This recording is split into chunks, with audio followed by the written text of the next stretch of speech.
नमस्कार, मैं रवीश कुमार। प्रधानमंत्री संसद में क्यों नहीं बोल रहे हैं, मणिपुर क्यों नहीं जा रहे हैं, इसका जवाब आपको मिलेगा चीफ जस्टिस के सवालों से। चीफ जस्टिस ने सरल भाषा में समझा दिया कि क्यों मणिपुर की महिलाओं का जो वीडियो है उसकी तुलना आप देश भर में औरतों के साथ होने वाली हिंसा से नहीं कर सकते। पुलिस ने इन दो महिलाओं को भीड़ के हवाले किया, इसलिए यह बिल्कुल ही अलग मामला है। चीफ जस्टिस DY चंद्रचूड़ ने कहा कि जो बातें पब्लिक में हैं वो जानकारी भी राज्य को नहीं है। पीड़िता ने कहा है कि पुलिस ने उसे भीड़ के हवाले किया है। कोर्ट ने कहा कि औरतों के साथ जो हिंसा हुई है उसे देखने के लिए हमें कोई व्यवस्था बनानी होगी। हमें देखना होगा कि 3 मई के बाद से ऐसी कितनी FIR हुई है। आपके स्क्रीन पर जो तस्वीरें हैं वो मणिपुर की हैं और हमें कार्रवाई मोहब्बत से मिली हैं, जिसकी बात हम आगे करेंगे। महिलाओं की तरफ से वकील कपिल सिब्बल बहस कर रहे थे। सिब्बल ने कहा कि साफ है पुलिस ने ही उन्हें भीड़ के हवाले किया। 18 मई को 0 FIR होती है। एक महिला के पिता और भाई का शव ही नहीं मिला, इसलिए हम स्वतंत्र जांच एजेंसी से जांच चाहते हैं। वकील इंदिरा जयसिंह ने पूछा कि 595 FIR हुई हैं, लेकिन सरकार बता नहीं पा रही है कि इनमें से कितनी FIR यौन हिंसा की है और कितनी हत्या की। हाई पावर कमेटी होनी चाहिए, इसमें उमा चक्रवर्ती, सईदा हमीद, रोशनी गोस्वामी को होना चाहिए। कोर्ट में सॉलिसिटर जनरल ने कहा कि अगर कोर्ट मॉनिटर करना चाहे तो भारत सरकार को आपत्ति नहीं। चीफ जस्टिस की बातों से साफ नजर आ रहा था कि 3 महीने की हिंसा के बाद भी सरकार चाहे केंद्र की हो या राज्य की, न्याय की प्रक्रिया बहाल नहीं कर पाई है। उन्होंने कहा कि समय हाथ से निकलता जा रहा है, 3 महीने बीत चुके हैं, सबूत मिटाए जा रहे होंगे। मैंने अखबारों में पढ़ा है कि 2 महिलाओं के चश्मदीद की हत्या कर दी गई है।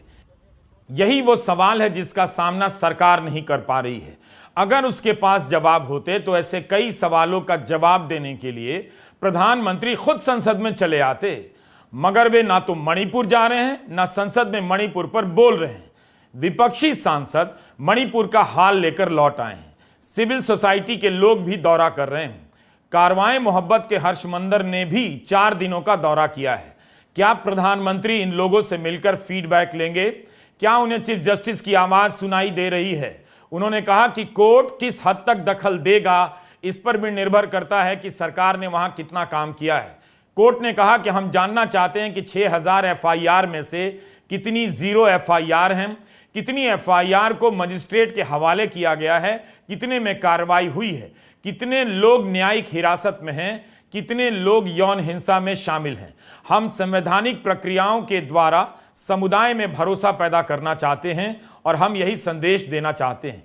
क्या इसी तरह की बात भारत के प्रधानमंत्री नहीं कर सकते थे? 16 विपक्षी दलों के 21 सदस्यों ने 2 दिनों का दौरा करने के बाद मणिपुर की राज्यपाल अनुसुईया उइके को 2 पन्नों का मेमोरेंडम सौंपा है। इसमें कहा गया है कि मणिपुर के हालात के लिए केंद्र और राज्य सरकारें जिम्मेदार हैं।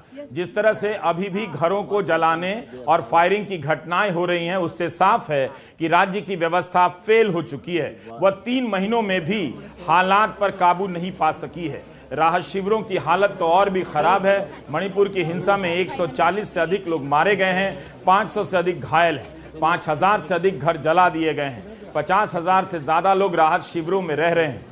इंडिया नाम के तले विपक्ष के गठबंधन ने कहा कि इंटरनेट बंद करने से स्थिति और बिगड़ती जा रही है, लोगों में अविश्वास बढ़ रहा है। मनोज झा ने कहा कि मणिपुर को दिल्ली से नहीं समझा जा सकता, वहां जाने पर ही पता चलता है कि मैतेई और कुकी ने मिलकर एक दूसरे की जानें भी बचाई हैं। इसका मतलब है कि विश्वास का रास्ता अभी पूरी तरह ध्वस्त नहीं हुआ है।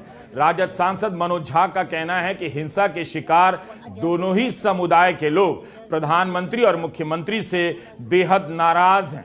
सांसदों के दल ने एक बैठक में अन्य विपक्षी सांसदों को अपने दौरे के बारे में विस्तार से जानकारी दी है।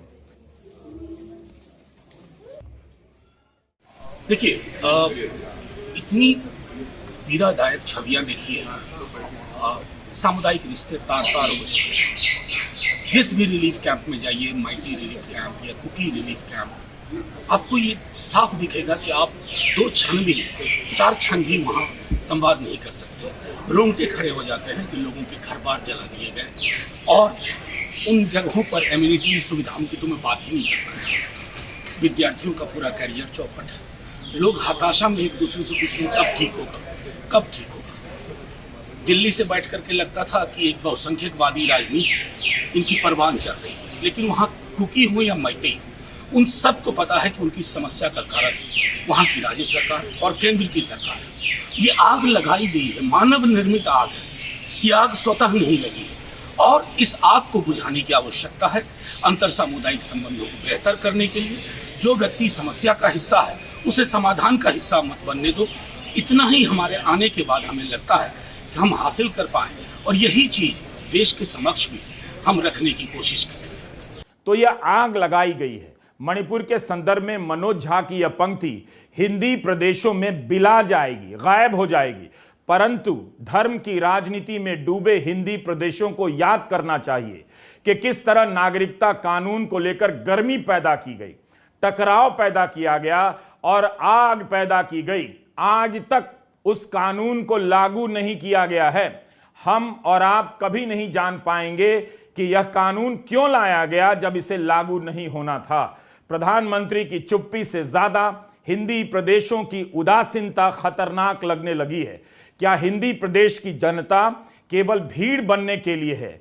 कोई आए और धर्म के नाम पर उसे भीड़ बनाकर हाँकता रहे। हिंदी की जनता धर्म की राजनीति के नाम पर आखिर कितने अपराधों को पुण्य समझकर गले लगाती रहेगी? यह सब हिंदी प्रदेशों के भरोसे नहीं हो रहा है तो किसके भरोसे हो रहा है? मणिपुर को छोड़िए, वहां के राहत शिविरों का हाल लीजिए, बहुत बुरा है। राहुल गांधी ने जून के महीने में बताया था कि राहत शिविरों में बच्चों को दिन में 2 बार खाना मिलता है, तब से लेकर आज तक सुधार क्यों नहीं हुआ? राहुल ने अपने वीडियो में पूछा भी था कि नाश्ता आपको क्यों नहीं मिलता है। How many meals do they get?